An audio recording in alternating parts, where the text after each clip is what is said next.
আজকের ভিডিওতে আলোচনা করা হবে পাস্ট টেন্সের কিভাবে ইন্টারোগেটিভ সেন্টেন্স এবং নেগেটিভ ইন্টারোগেটিভ সেন্টেন্স আমরা তৈরি করতে পারবো সেই বিষয়ে বিস্তারিত আজকের আলোচনা থাকছে।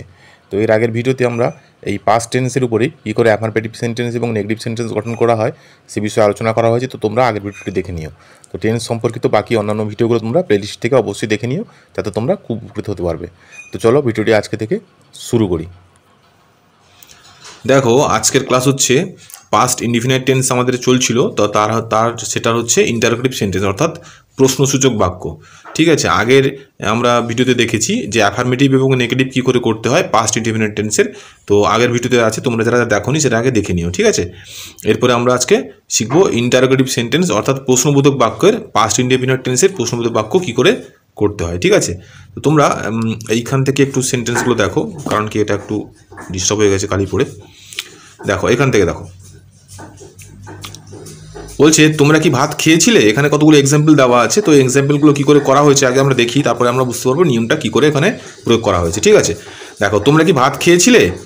তাহলে দেখো, আমি আগেই বলেছিলাম যে যত পাস্ট টেন্সের হবে সেটা কিন্তু পাস্ট টেন্সের ক্ষেত্রে ডিড ব্যবহার করে, ডু ভার্ব ব্যবহার করা হয়, এবং ডু ভার্বের পাস্ট টেন্স হচ্ছে ডিড। ঠিক আছে, তাহলে সবগুলোই ডিড চলে আসবে, সবগুলোই ডিড, সমস্ত ক্ষেত্রেই ডিড। এখানে সিঙ্গুলার প্লুরালের কোনো ব্যাপার নেই, সমস্ত ক্ষেত্রে কিন্তু এখানে ডিড বসবে। ঠিক আছে, এবং যেহেতু ইন্টারোগেটিভ সেন্টেন্স, তাহলে বি ভার্ব হোক কিংবা ডু ভার্ব হোক সেটা কিন্তু সেন্টেন্সের প্রথমেই বসবে। ঠিক আছে, তাহলে এখানে ডিডটা কিন্তু প্রথমেই বসছে। তাহলে দেখো, তোমরা কি ভাত খেয়েছিলে, এখানে জিজ্ঞেস করা হচ্ছে, তাহলে কি হবে, did you take rice. Take মানে খাওয়া, এখানে টেক মানে নেওয়া হয়, কিন্তু এখানে কোনো কোনো ক্ষেত্রে খাওয়ার অর্থে বা গ্রহণ করার অর্থেও ব্যবহার করা হয়। ঠিক আছে, রাইস মানে ভাত, তাহলে ডিড ইউ টেক রাইস। আচ্ছা, তিনি কি বইটি কিনেছিলেন। আচ্ছা, তিনি, আচ্ছা, যেহেতু ডিডটা আমাদের ব্যবহার করতে হবে তাই ডিডটা আগে বসিয়ে দেওয়া হয়েছে। তিনি ইংরেজি হচ্ছে হি, কেনা ইংরেজি হচ্ছে বাই, আর বইটি হচ্ছে দ্য বুক। এখানে ভালো করে লক্ষ্য করো যে এখানে মূল ভার্ব যে রয়েছে বাই, এর কিন্তু কোনো পরিবর্তন হয়নি, এর কিন্তু ভার্বের ফার্স্ট ফর্ম অর্থাৎ প্রেজেন্ট ইনডিফিনাইট টেন্সে কিন্তু রয়েছে। যেহেতু এখানে ডিড বসে গেছে, তার কারণে এখানে মূল ভার্বটা কিন্তু অপরিবর্তিত হয়ে আছে। ঠিক আছে, সমস্ত সেন্টেন্সেরই একই নিয়ম। তারপরে দেখো, সে কি রোজ বিকেলে হাঁটতো, তাহলে ডিডটা আগে বসে গেল। সে ইংরেজি হচ্ছে হি, কিংবা সিও দিতে পারো তোমরা। হাঁটা ইংরেজি হচ্ছে ওয়াক, তাই ওয়াক বলা হয়েছে, WALK, ওয়াক মানে হচ্ছে হাঁটা। হ্যাঁ, রোজ বিকেলে মানে হচ্ছে এভরি আফটারনুন, আফটারনুন মানে হচ্ছে বিকেল, এভরি মানে প্রত্যেক, তাহলে did he walk every afternoon, তাহলে সে কি প্রত্যেক বিকেলে রোজ বিকেলে হাঁটতো। তারপর দেখো, বালিকাগুলি কি বেশিক্ষণ ঘুমিয়েছিল, তাহলে বালিকাগুলি।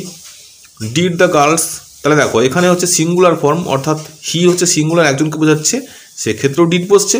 আবার এখানে দেখো গার্লস, অর্থাৎ অনেকগুলো প্লুরাল ফর্ম বসছে, সেক্ষেত্রেও কিন্তু ডিড বসছে। তাহলে পাস্ট ইনডিফিনাইট পাস্টের ক্ষেত্রে যখন আমরা ইন্টারোগেটিভ সেন্টেন্স করবো সবগুলোর ক্ষেত্রে কিন্তু ডিড বসবে, আমি আগেই বললাম। ঠিক আছে, তাহলে বালিকাগুলি কি বেশিক্ষণ ঘুমিয়েছিল, তাহলে did the girls slip long. Long মানে হচ্ছে অনেকক্ষণ, স্লিপ মানে ঘুমানো। ঠিক আছে, জিজ্ঞাসা চিহ্ন বসছে। তারপর সচিন কি একটু সেঞ্চুরি করেছিল, did Sachin make a century. Make মানে করা, হ্যাঁ, ডু মানে যেরকম করা হয়, তাহলে মেকটা হচ্ছে কোনো কিছু অর্জন করাকে বলা হয়, সেক্ষেত্রে ব্যবহার করা হয় মেক। ঠিক আছে, তাহলে did Sachin make a century. তারপর দেখো, অলকা কি একটি সুন্দর গান গেয়েছিল, তাহলে did Alka Singh a sweet song. Singh মানে গান গাওয়া। ঠিক আছে, এই সুইট সং মানে হচ্ছে মিষ্টি একটি গান বা সুন্দর একটি গান। ঠিক আছে, আশা করি তোমরা বুঝতে পারছো। সমস্ত সেন্টেন্সগুলো তোমরা খাতাতে তুলে নিয়ে প্র্যাকটিস করবে এইভাবে। ঠিক আছে, তারপরে দেখো, কাল রাতে কি ঠান্ডা বাতাস বইছিল, তাহলে ডিড আগে বসে দেওয়া হলো। ঠান্ডা বাতাস ইংরেজি হচ্ছে এ কোল্ড ওয়াইন্ড। ঠিক আছে, বা বয়ে যাওয়া ইংরেজি হচ্ছে ব্লো। ঠিক আছে, তাহলে বসিয়ে দেওয়া হলো ব্লো। তারপরে হচ্ছে কোথায় না রাত্রেবেলা, তাই এটা লাস্ট নাইট, কাল রাত্রে মানে হচ্ছে লাস্ট নাইট, গত রাত্রে। ঠিক আছে, তাহলে did a cold wind blow last night. তারপরে দেখো, পাখিটি কি গাছে বাসা বেঁধেছিল, তাহলে did the bird build its nest in the tree. তাহলে নেস্ট মানে হচ্ছে বাসা, হ্যাঁ, বিল্ড মানে হচ্ছে নির্মাণ করা বা তৈরি করা, তাহলে ডিড দ্য বার্ড বিল্ডের মূল ফার্স্ট ফর্মই বসছে এখানে, it's nest in the tree. Tree মানে গাছের মধ্যে। তারপরে দেখো, বিপিনবাবু কি আমাদের গল্প বলেছিলেন, তাহলে did বিপিনবাবু tell us a story. ঠিক আছে, তারপরে দেখো, সমরবাবু কি আমাদের ইংরেজি শিখিয়েছিলেন, তাহলে ডিড সমরবাবু। শিখানো ইংরেজি হচ্ছে টিচ, আমাদের ইংরেজি হচ্ছে আস, ইংলিশটা হচ্ছে সাবজেক্ট, তাই ইংলিশটা লাস্টে বসিয়ে দেওয়া হয়েছে। তাহলে ডিড সমরবাবু টিচ আস ইংলিশ। তুমি কি আমার টেলিফোন নম্বর ভুলে গিয়েছিলে, তাহলে ডিড ইউ ফরগেট মানে হচ্ছে ভুলে যাওয়া। ঠিক আছে, মাই টেলিফোন নাম্বার, তাহলে did you forget my telephone number.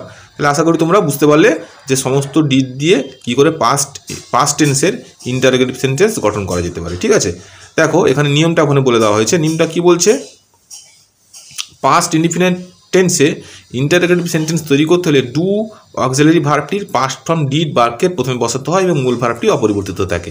তাহলে যেটা বলা হলো মূল ভার্ব, কিন্তু এখানে ধরো মূল ভার্ব হচ্ছে টিচ, টিচটা হচ্ছে মূল ভার্ব, এটা কিন্তু অপরিবর্তিত হয়ে আছে, কোনো পরিবর্তন হয়নি। এবার কিন্তু ডিডটা সামনে বসে, তাহলে ডিড সামনে বসবে এবং মূল ভার্বটা হচ্ছে অপরিবর্তিত থাকবে। ঠিক আছে, এটা হচ্ছে খুব সহজ, তোমরা আশা করি পুরোটাই বুঝতে পারলে। ঠিক আছে, দেখো যা শিখলে তা কিন্তু পরের পৃষ্ঠাতে একটা ছক আকারে দিয়ে দেওয়া হয়েছে।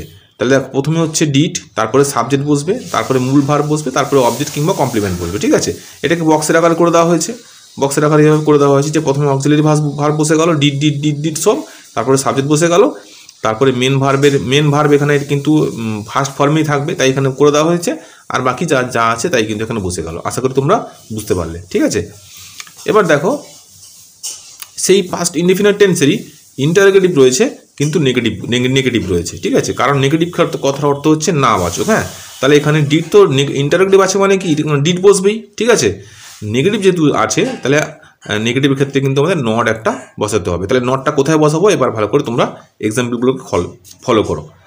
বলছে তোমরা কি ভাত খাওনি, did I not eat or take rice.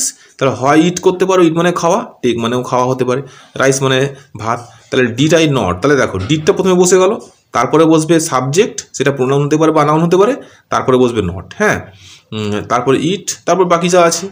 তারপর দেখো তুমি কি যাওনি, ডিড ইউ নট গো, সে কি আসেনি, ডিড হি নট কাম, তিনি কি লেখেননি, ডিড হি নট রাইট মানে লেখা। ঠিক আছে, আমরা কি ভাত খাইনি, did we not eat rice. ঠিক আছে, তোমরা কি সেখানে যাওনি, ডিড ইউ নট গো দেয়ার, গো মানে যাওয়া। ঠিক আছে, এখানে মূল ভার্ব কিন্তু অপরিবর্তিত রয়েছে আগের মতো। ঠিক আছে, বালকটি কি ঘুমোয়নি, did not the boy sleep মানে ঘুমোনো। ঠিক আছে, ডিড নট। এবার দেখো ফলো করে, আমরা এতক্ষণ অবধি কিন্তু নটটা সাবজেক্টের পরে দেখতে পেলাম। ঠিক আছে, নটটা দেখো সাবজেক্টের পরে বসছে, ঠিক না? কিন্তু যখনই আমি এই যে সাবজেক্টটা যখন আমাদের নাউন হয়ে গেল বালকটি, তখন কিন্তু দেখো নটটা কিন্তু আগে চলে এসছে। ঠিক আছে, আশা করি তোমরা বুঝতে পারছো। তাহলে কী শিখলাম এখানে, যে নটটা হচ্ছে যখন আমাদের এখানে বয় হয়ে গেল তখন কিন্তু নটটা আগে বসে গেল, আবার যখন এখানে প্রোনাউন ছিল তারপরে ছিল। তার মানে এখানে বুঝতে পারলাম যে নট কিন্তু বসবে নাউনের আগে এবং প্রোনাউনের পরে। ঠিক আছে, যেহেতু বয়টা নাউন তাই তার আগে নট বসছে, আর যেহেতু দেটা বা এখানে যে ইউ বা আই যেগুলো আছে, হি বা উই, এগুলোর কিন্তু প্রোনাউন, তাই তারপরে নট বসছে। ঠিক আছে, দেখো তোমরা বাকি সেন্টেন্সগুলো একই রকম করা হয়েছে। ঠিক আছে, দেখো তুমি কি কথা বলনি, did you not say this, say মানে বলা, মূল ভার্ব কিন্তু অপরিবর্তিত রয়েছে। ঠিক আছে, তুমি কি সময় নষ্ট করলে না, did you not waste time, waste মানে হচ্ছে নষ্ট করা, হ্যাঁ সময় নষ্ট করা। ঠিক আছে, আবার দেখো মঞ্জু কি ছবিটা আঁকলো না, তাহলে ডিড নট মঞ্জু, দেখো মঞ্জু যেহেতু নাউন তাই তার আগে নট বসে গেছে, তাহলে ড্র দ্য পিকচার। ঠিক আছে, আশা করি তোমরা বুঝতে পারলে। এবার তোমরা কিন্তু এই বাংলা মানেগুলো তুলে নিয়ে সাথে সাথে বাড়িতে প্র্যাকটিস করো, প্র্যাকটিস করার পরে ভিডিওর সঙ্গে মিলিয়ে নিও কোন ট্রান্সলেশনটা কতটা তোমরা সঠিক করতে পারলে। ঠিক আছে, সবগুলোই একই রকম। ঠিক আছে, তারপর দেখো তোমরা কি এই বিষয়ে আমার সঙ্গে ভিন্ন মত হলে না, তাহলে ডিড তো সামনে বসে যাবি, ডিড কিন্তু বসে গেল। তারপর তোমরা অর্থে ইউ বসে গেল, তাহলে ইউ যেহেতু প্রোনাউন তাহলে প্রোনাউনের পরে নট বসে গেল, যেহেতু ভিন্ন মত হলে না। তাহলে ডিফার মানে হচ্ছে ভিন্ন মত। হ্যাঁ, ডিফারে যে ভিন্ন মত বলা হয়েছে, ভিন্ন মত কথার অর্থ হচ্ছে ডিফার, উইথ মি আমার সাথে, অন দিস পয়েন্ট তাহলে এই বিষয়, তাহলে অন দিস পয়েন্ট মানে হচ্ছে এই বিষয়, তাহলে did you not differ with me on this point. ঠিক আছে, আশা করি তোমরা বুঝতে পারলে। যা শেখা হলো তাই কিন্তু এখানে নোট আকারে দিয়ে দেওয়া হয়েছে। কি বলেছে এখানে, ইন্টারোগেটিভ নেগেটিভ সেন্টেন্স তৈরি করতে হলে অক্সিলারি ডু ভার্বের পাস্ট ফর্ম ডিড ব্যবহার করতে হয়, তাই বসানো হয়েছে।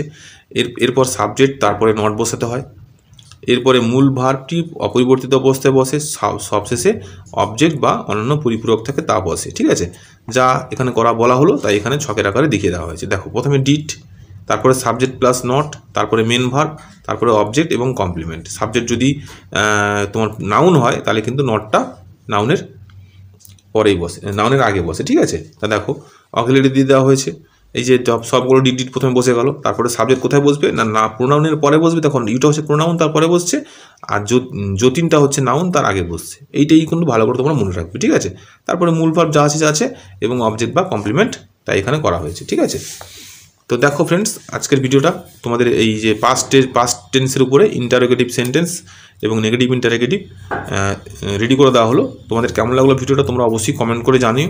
সবাইকে অনেক অনেক ধন্যবাদ আজকের ভিডিওটা দেখার জন্য। এবারে নেক্সট ভিডিও নিয়ে তোমাদের সঙ্গে খুব শীঘ্রই দেখা হচ্ছে। ঠিক আছে, টাটা, বাই।